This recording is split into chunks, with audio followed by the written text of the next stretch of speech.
Tapi nanti setelah ke depan ya bisa menjadi sebuah kebutuhan, nanti ada reward untuk panjenengan yang serius dalam mengelola kondisi lembaga penjarahan. Apa pendidikan yang capaian yang bagus dalam arti tiap tahun itu nanti akan ada rewardnya. Karena nanti akan mendengar yang namanya bus afirmasi. Kalau yang BU itu jadi satu dengan pandangan yang dites sama yang tahun itu jadi satu hasilnya itu nanti akan ada di samping BOP yang dari bus afirmasi nih. Kalau yang reguler itu kan penggunaannya sudah jelas untuk ini nggak boleh ini. Sebagian besar nggak boleh. Kalau afirmasi bebas jalan termasuk laptop itu boleh. Itu nanti itu. Nah itu kriteria salah satunya itu sekolah yang istilahnya istilah bahasa Indonesia itu yang berkembang lanjut. Kriteria bahasa Indonesia berkembang lanjut itu didapat penduduk dari terus mengalami perbaikan bertahap setahap demi setahap, tapi tidak satunya. Misalnya bahasa afirmasi itu ada yang kriteria jadi peran panjenengan ada yang ikut lomba, ternyata ada lombanya sampai tingkatnya ke provinsi, juara provinsi. Ada dokumen banyak, yang menang itu berarti yang ngawur. Semua yang ada di dapur itu ada dokumennya. Ada yang isinya ngawur, dan ada nama, ada dokumennya, akte atau kakak ada dokumennya loh. Kelas rombelnya ngawur, ada pembagian kelas, ada SK-nya dari kepala sekolah kan? Ada tinggi berat badan anak ngawur, ada dokumennya tiap semester, ada pengukuran tinggi berat badan anak dituliskan dalam dokumen ditandatangani wali kelas gitu. Penghasilan orang tua ngawur, ada dokumennya. Yang PNS tarik slip gajinya utang sakit ketok, ya. Yang pengusaha sodori surat pernyataan, syukur-syukur ngasih materi ini, ya kan? Penghasilan orang tuanya 4 juta, kasih surat pernyataan, dapat dipilih 4 juta sampai dengan berapa. Orang ngawur kan? Ada dokumennya, jangan sih ngawur. Ini kan maksud penting bisa syukur cepet gak? Tinggi beratnya 120, beratnya 20 kilo, bisa simpan, ya kan? Jaraknya 2 kilo, 5 menit, jalan kaki. Semua ada dokumennya. Tinggal kita itu mau menerbitkan dan mau mencari dokumennya enggak. Nah, Kemdikbud itu ketika jenengan sudah sinkron, sudah cetak SPTJM, sudah cetak semua ya? Sudah ditandatangani? Ya. Itu berkekuatan hukum. Sing wis sinkron dan yang sudah nyetak, kepala sekolahnya itu harus siap-siap kalau ada apa-apa, siap dipidanakan dan diperdatakan. Itu undang-undang ITE-nya seperti itu. Nek jenengan ngisi datane ngawur ku jlontrone kepala sekolah ini. Jlontrone ning tangan SPTJM. Sing dicekal KPK dicekal polisi. Kejaksaan itu bukan operator, sing tanda tangan SPTJM karena itu berkekuatan hukum. Ngaten lho. Nah, makanya ketika ada kuesioner lain yang meng-cross check datanya dengan Dapodi dan berbeda, maka yang dianggap tidak jujur itu yang kuesioner lain lah. Jangan ngisi suling jare kok ora klop karo Dapodi, ya walaupun sing bener jawaban jenengan Dapodi sing ngawur mau, sing dianggap ora jujur yang suling jare. Nah itu triknya itu, monggo Dapodi dibenerke sik saurunge ngisi suling jare. Nek ora jawabannya disalahke kok dari Dapodi, terserah jenengan, mek ojo domoni ora jujur. Terus aku berikutnya nanti ada konsistensi jawaban. Pertanyaan yang atas itu ke bawahnya itu mesti ada yang dikonfirmasi cross check. Harus runut kayak jenengan baca Quran. Jenengan baca sama artinya itu banyak yang diulang-ulang kan Quran itu nggih yang sudah di surat Al-Baqarah ada lagi di Al-Imran dan seterusnya itu tidak ada yang saling bertentangan kan? Kira-kira seperti itu.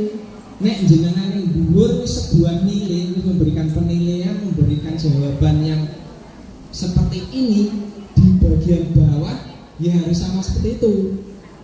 Nonton. Penilaian yang sama itu nanti akan ada yang diulang.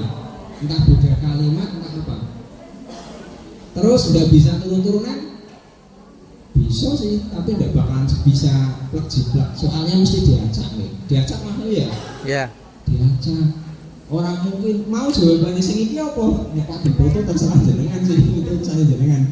Tapi nggak mungkin jajaran bareng ngisi bareng munculnya pertanyaan sama. Di Korea. Seperti itu. Yang penting konsistensi. Nek adi nomor 1 tekan nomor 10 garap dhewe, engko nek mengisor garapan dhewe aja garap wong. Mesti tidak akan sama penilaian setiap individu. Menilai objek yang sama tiap orang berbeda. Nah itu jenenge konsistensi. Nek ora konsisten terdeteksi atau dianggap dikerjakan orang lain atau jenengan ngisine ngawur. Untuk hal-hal yang seperti itu sepele tapi nanti akan mempengaruhi hasil capaian rapot pendidikannya. Belum sampai nanti ke ribetnya, masih hasilnya just gitu. Nah, sampai ke ribet itu yang hasilnya tadi konsisten dan seterusnya. Seperti itu. Nah, kira-kira itu ya, sekedar trik. Walaupun cuma sekedar isi-isinya, beruntung jenengan pesanannya tidak dikrosek dengan anak didik jenjang SD ke atas itu ngisi suling jar juga. Jenengan ngomong tidak ada perundungan, tidak ada bulisasi, dibully. Bocahnya jawabnya tiap hari dibully temennya, wis rapi. Jawaban guru rada aneh. Yang dipakai jawaban siswa. Siswane sing ngisine salah, siswa mesti. Padha karo dapodik mau, dapodik sing kleru, dapodik tetep. Seperti itu, jenengan dengan siswa dianggap jujur siswa. Beruntung jenengan putra putri di sini tidak suruh ngisi suling jar. Kalau suruh ngisi bubar. TK orang ngerti jawabannya toh, maksudnya apa? SD itu banyak seperti itu. Banyak juga pertanyaan yang isinya kan negatif. Pertanyaan negatif jawabannya harusnya positif kok. Pertanyaan negatif nanti seperti itu jawabannya keliru. Lah siswa SD SMP itu banyak yang kejebak di pertanyaan negatif. Pertanyaan yang sifatnya negatif. Jawabannya mau ikut dunia apik jadi elek karena pertanyaan negatif tadi. Keliru kan? Nah, seperti itu. Di tempat penjelasan juga nanti akan ada pertanyaan yang negatif pasti. Itu. Nah saat ini jenengan beruntung hanya dicocokkan dengan diri sendiri konsisten tadi plus tadi data untuk cross check data. Nah, kira-kira itu trik lah. Itu tidak ada pelajaran nih, dalam arti tidak ada panduannya, dengan nyari panduan dimanapun nggak ada, tapi itu berguna supaya nanti apa yang panjenengan berikan jawaban itu akan menghasilkan sebuah penilaian yang benar-benar real sesuai kondisinya. Nah itu nanti nilai lembaganya panjenengan. Proses dari A sampai Z-nya di lembaga panjenengan itu dituangkan dalam semua pertanyaan yang ada di suling jar. Tuh, untuk nanti biar isinya lebih tadi menghasilkan rapot pendidikan yang betul-betul mencerminkan kondisi real sekolah panjenengan. Tidak usah dibuat model-model, artinya memang mengalir mawon biar nanti apa? Tahun depan jenengan ngisi suling jar itu yang mengalir juga sesuai kondisinya. Nah, itu ada perbaikan, jadi nanti akan menilai hal itu menjadi lebih baik. Kecuali jangan pas di foto siji kok pertanyaan atau ngarep di sini kan kurang rapi ya semua gue sih. Dia kan di foto nih ya, soalnya itu foto, besok foto lagi. Yang penting jangan menyebarluaskan dokumentasi ya. Itu tidak boleh. Nah, Kira itu. Monggo ada pertanyaan sampai sini sampai selinjang. Siswa yang pindahan tapi tidak bawa surat prestasi, ya? Siswa yang lulusan tapi tidak membawa surat keterangan lulusnya. Nah, itu yang seperti itu tidak bisa dibantu oleh admin dinas manapun, sudah berani. Nanti silakan gunakan menu pengeluaran siswa ganda. Insya Allah di upload sama admin Pusdatin. Ini ya, yang ini pengeluaran siswa ganda ini, ya. Itu untuk yang tadi. Nanti kita bahas. Kita mulai dulu pengelolaan yang identitas. Ini di sini di bagian bawah setelah kita tahu residu-residunya, kita mulai memperbaiki residunya tadi, baik yang tadi kirim dasar ke dinas atau yang lewat sini. Di sini pertama pengelolaan ada edit NISN, ini di PK tidak dipakai. Edit NISN itu tidak dipakai. Yang praktis dipakai yang edit identitas. Edit NISN itu sudah tahu gitu ya, sudah tahu itu gunanya untuk menyamakan NISN dengan NISN yang tercantum di jenjang sebelumnya, ijazah jenjang sebelumnya. Biasanya ini dipakai oleh PKBM. PKBM itu banyak yang NISN-nya dekat baru dan seterusnya. Nah kalau TK jarang banget.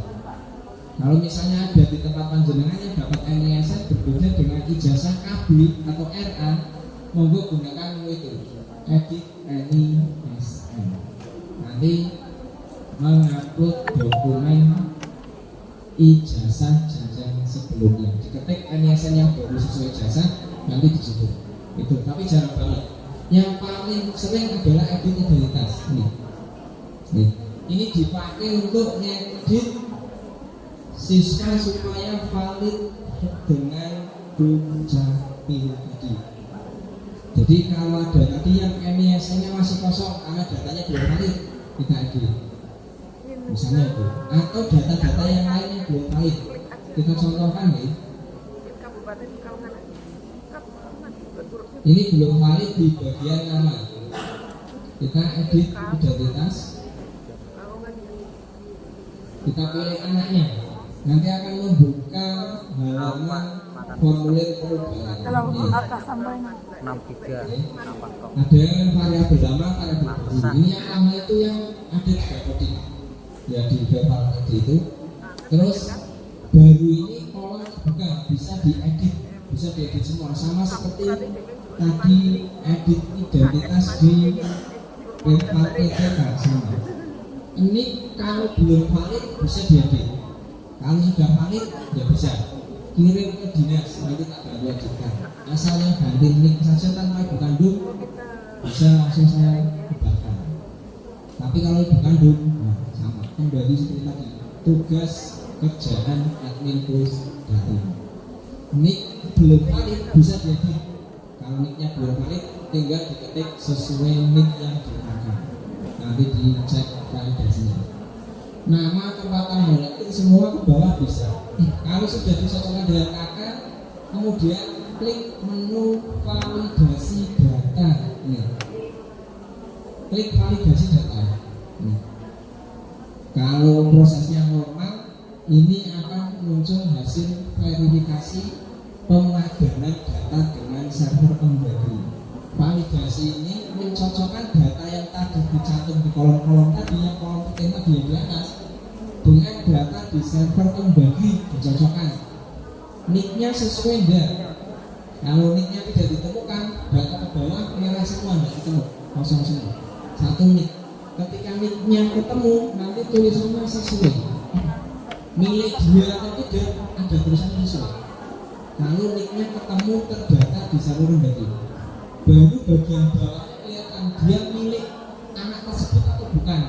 Kalau bukan milik anak tersebut, ke bawahnya beda kabel, tidak sesuai itu cirinya yang nick valid tapi bukan milik dia. Cek ulang kakaknya, sudah sesuai kakak, kirim ke dukcapil. Ini benar nicknya yang bersangkutan atau tidak? Minta update data. Nanti itu kalau nicknya yang bermasalah. Ini muncul seperti ini nggih. Namanya belum sesuai. Berarti itu nama di Syarah Pendagri bukan itu. Tidak persis seperti itu. Perubahan nama itu muncul berapa angkanya? Itu angka persentase ya.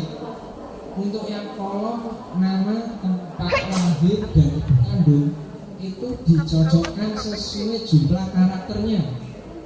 Misalnya namanya kok 20 karakter, itu satu karakter itu berarti 1 dibagi 20 kali 100%, kali 100 biasanya gitu. Kalau yang keliru satu karakter berarti 1 dibagi 20 kan kali 100, itu kelirunya. 100-nya dikurangi itu cuma 95% misalnya itu. Karakternya cuma 10, yang keliru satu karakter yang tidak sesuai berarti 1 dibagi 10 kali 100%, berarti cuma 90% yang sesuai. Kira-kira itu angka di sini. Selama muncul di bagian bawah muncul menu update data, walaupun itu belum 100%, belum 100% itu bisa di update. Nanti cocokkan lagi terus seperti itu bisa. Selama menu muncul update-nya muncul itu bisa disimpan walaupun belum 100. Kalau bisa ya biar 100, cocokkan lagi dengan katanya. Oh saya ngetiknya keliru, dia kata. Sekali lagi pencocokan datanya dengan kakak, bukan akte ya, dengan kakak. Kalau kakaknya sudah kita ketik persis di situ sesuai kakak tapi belum 100%, berarti data yang di kakak belum terupdate ke server Kemdagri. Entah karena cetak ulang, gitu, cetak ulang kakak bisa jadi belum terupdate. Entah karena ada pergantian data apa di Dukcapilnya. Kata dia silakan minta update data dulu ke Dukcapil. Ya itu. Ini kalau sudah diklik update, perubahan update di sini ya. Ini kita coba. Nah, perubahan di sini tidak dibatasi jumlahnya berapa kali. Bebas, bisa panjang kerjakan tiap hari diulang berkali-kali, boleh untuk penggawean untuk. Yang penting antara jam 6 pagi sampai jam 20 malam. Pemadanan data dengan server Kemdagri hanya bisa dilakukan antara jam 6 pagi sampai 20 malam, berarti jam 8 malam. Selepas itu server Kemdagrinya ditutup, dimatikan. Makanya tidak bisa proses pemadanannya. Di situ tidak ada proses validasinya. Ketika klik validasi datanya kosong, tidak ditemukan semua. Itu sebab kenapa jam malam jenengan tidak bisa validasi. Server Kemdagri tidak berani on 24 jam karena takut di-hack. Datanya sangat mahal kan, data pembukaan itu harganya mahal, bisa dijual, makanya itu rawan diambil di hacker. Maka itu sebabnya tidak boleh malam hari. Kira-kira itu ngomong identitas. Yang tidak bisa diedit di sini, baik karena nicknya sudah valid tapi keliru, nama ibu kandung itu kan tidak bisa jadi. Terus perubahan yang signifikan. Tadinya ngetiknya A jadi B kan tidak bisa diedit kan, namanya si A jadi si B. Otomatis tidak bisa. Ibunya si A jadi si B tidak bisa. Silakan kirim ke ULT Kemdagri atau ke dinas atau ULT BPKMT. Nanti kita bantu. Yang ULT Kemdagri ya nanti tinggal tunggu jawabannya langsung dari Pusdagri. Yang ke dinas nanti kita bantu, kita kirim ke admin Pusdagri lewat grup B.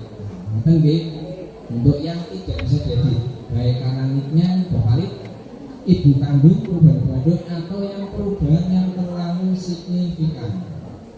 Sekali lagi karena ini sudah lewat semester, apa sudah cut-off-nya, ya semoga tidak harus segera, tapi bisa sambil berjalan saat semuanya jenengan selama sepanjang tahun, supaya nanti di cut off tahun depan bisa keambil sebagai penerima BOI.